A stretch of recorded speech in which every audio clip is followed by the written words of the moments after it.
Early this season, Newcastle were literally seconds away from keeping a clean sheet against the mighty Parisians.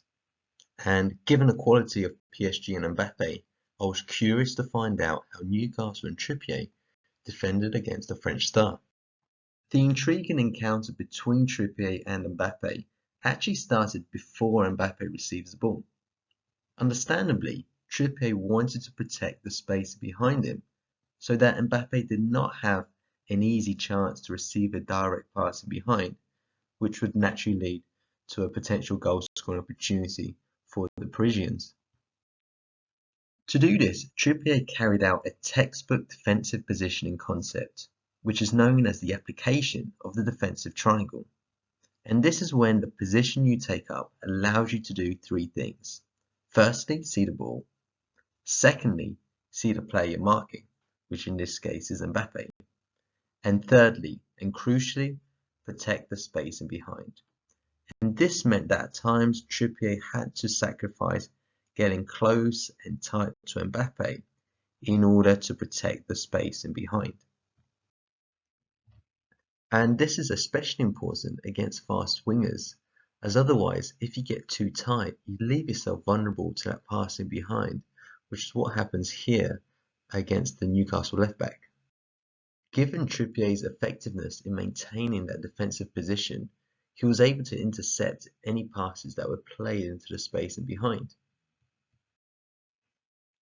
Interestingly, Mbappe, after realizing that Trippier was defending the space so well, he started dropping short to receive a pass to feet, and his intention was to drag Trippier out of position so that he could either receive in behind himself or receive a pass to feet and take Trippier on 1v1 or pass into the space for a teammate to run onto. However, Trippier did not fall into this trap, and instead he stayed in his position to protect the space in behind him and instead allowed the midfielder to come in and contrast Mbappe. You can see that from these defensive tactical movements from Trippier and his midfielders, they really nullified any kind of space for Mbappe to run into. And Mbappe was in a position where he couldn't really play forward and therefore could only play inside or backwards. Here is a similar example. You can see Mbappe dropping short to receive a pass, and Trippier is hesitant to follow him, because if he does, then he'll leave himself vulnerable to that passing behind, which the PSG player is looking to exploit. And as you can see, they resolved the situation by Trippier not moving forward to press Mbappe and instead staying in his position to track the overlap, and instead one of the Newcastle midfielders drops in to pressurize Mbappe. As Trippier often decided to stay in his position rather than press, he only had to defend 1v1 on a couple of occasions. Now when he was 1v1 and Mbappe had the advantage of space and speed, he prioritized protecting the space in behind rather than trying to win the ball back. Therefore, as you can see here, Trippier makes a pragmatic decision to drop off, and while this means that Mbappe does get closer to the goal, it at least means that he does not give Mbappe an opportunity to dribble past him, which would of course lead to a more dangerous chance being conceded.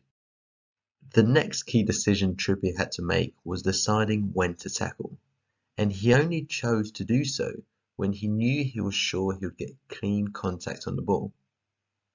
Also notice how he chooses to tackle just outside of the box, so that if he does miss time to tackle, it will not lead to a penalty kick.